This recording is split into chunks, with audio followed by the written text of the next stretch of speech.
자, 오늘은 성형외과의 대표적 수술이라고 할 수 있는 쌍꺼풀 수술에 대해서 말씀드리겠습니다. 누구나 쌍꺼풀 수술은 할 수 있지만 사실 이 쌍꺼풀 수술이 성형외과 의사에게는 어떻게 보면 아주 쉬울 수도 있지만 가장 까다롭고 또 탈도 많고 말도 많은 그런 수술 중에 하나입니다. 아주 쉽게 말하면 이 쌍꺼풀이라 하는 것은 그 위 눈꺼풀 이 피부가 뒤에 눈 뜨는 근육에 붙어야 인위적으로 붙게 만드는 그러한 수술입니다. 그런데 이 쌍꺼풀 수술에 대해서는 아주 잘못된 오해도 많고 잘못된 상식도 많고 또 틀리게 알고 있는 사실들이 많습니다. 눈이 작은 경우에는 눈이 좀 더 크고 또렷하게 보이게 하고 또 인상이 날카로운 경우에도 속쌍꺼풀만 있더라도 아주 선하고 부드러운 이미지로 바뀌게 합니다.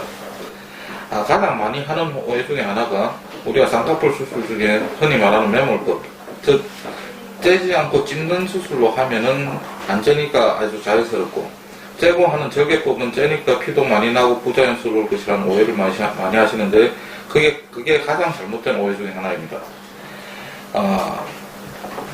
제가 20년 동안 하면서 다른 병원에서 온 환자 중에 매몰법을 했는데도 불구하고 1년 동안 붓기가 빠진 것 같다, 부자연스럽다 이런 경우를 많이 봅니다. 그것은 왜냐하면 쌍꺼풀이 생기려면 피부와 뒤에 눈 뜨는 근육 사이에 방해하는 조직이 없어야 됩니다. 근데 방해하는 조직, 예를 들어서 지방이라든지 그런 것이 있는데도 불구하고 그것을 제거하지 않고 억지로 찝는 방법을 하게 되면 그 방해하는 조직이 위로 가거나 밑으로 밀리게 됩니다.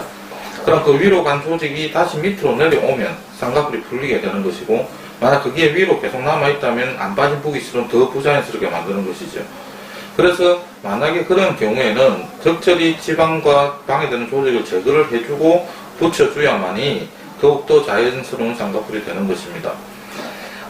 따라서 피부도 아주 얇고 지방도 없고 눈도 비교적 큰 경우에는 절개법을 하든 매몰법을 하든 자연스러운 쌍꺼풀이 잘 나오지만 눈도 작으면서 두껍고 이런 눈은 매몰법을 했다면 거의 99% 풀리든지 더 부자연스럽게 됩니다. 절개를 한다고 해서 흉터가 크게 남는 법은 거의 없고, 제가 20년 동안 해오면서 저한테 받은 쌍꺼풀 환자 중 뭐 다른 불만은 있을 수 있겠습니다만서도 부자연스럽다든지 흉터가 크게 보인다든지 그런 경우는 단 한 번도 없었습니다. 그리고 다른 성형수술과 마찬가지로 이 쌍꺼풀 수술은 특히 욕심을 내면 안 되는 수술입니다.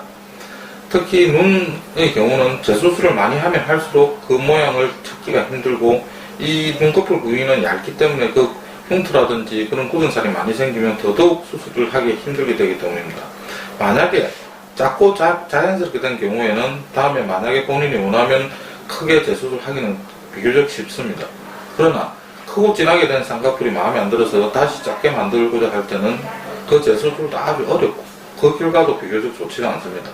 따라서 다른 수술도 마찬가지겠지만 특히 이 쌍꺼풀 수술만큼은 항상 모질한 듯이 해야 실패를 하지 않습니다.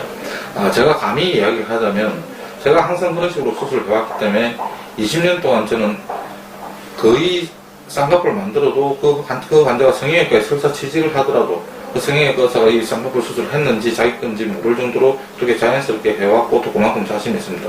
그것은 꼭 제가 잘해서가 아니라 제가 항상 말하는 무리하지 않는 성형수술을 하기 때문입니다.